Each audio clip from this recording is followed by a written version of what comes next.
Hello, and welcome back to the Wise Wiki podcast. I'm filming on my phone, so hopefully this comes out all right. Okay, this week I really wanted to talk about how the word courage, or how changing my identity to be someone of courage has changed my life. I think I used to live in a lot of fear. I used to put things off. I used to procrastinate. I used to be really fearful. I would have this kind of gut sensation when doing certain things, and I would just let it win because I would avoid it, or I just wouldn't do it. And every time I did that, it was like I was reinforcing that belief of believing that I was someone that was weak, someone that couldn't handle things, someone that was living in fear. And then I remember, this goes back to the end of last year, then I remember reading something that, like a quote that someone had made about how often the word fear appears in the Bible, and it appears 365 times through the phrases of do not be afraid or fear not.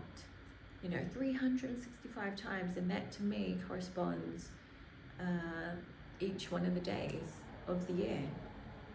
And for you to not be living in fear, and in order for you not to be living in fear, the opposite of fear is courage.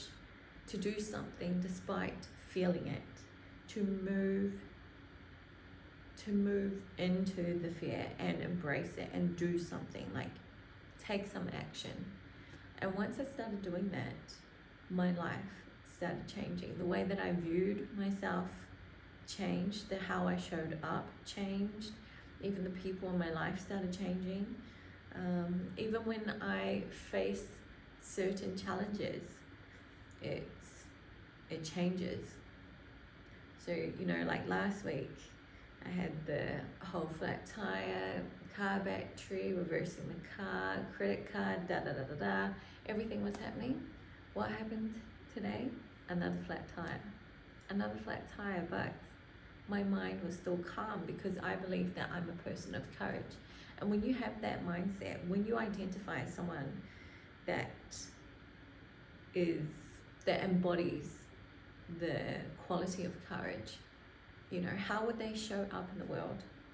If you just close your eyes and imagine for me, if you are someone that is living in fear, I want you to imagine the most courageous you.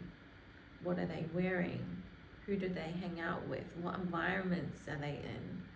How do they act? How would they show up in the world? And even if it's just the smallest things, I'm dealing with the most smallest things. I'm asking for courage to sort out my house, to have a big cleanup. And I know that might sound ridiculous, like surely you need courage for something big, but no, it doesn't have to be big. It could be anything that you just don't feel like doing, or that you have some kind of fear around. If you ask for courage and you move into it, and you've got this identity that you are someone that can do hard things, or can do things that make you feel scared, but you don't let it control you, then you start showing up as someone that you respect.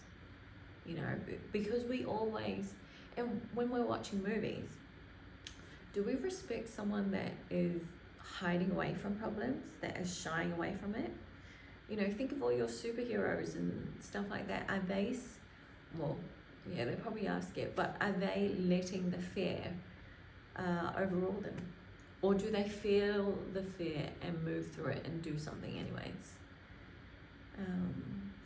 My whole message is, be someone of courage.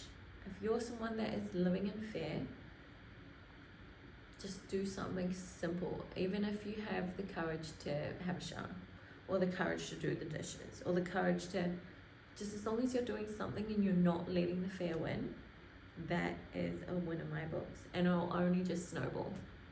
Okay? It'll just snowball. So that is my video for this week. hopefully something of value for you here, and I look forward to making the next one. Thank you.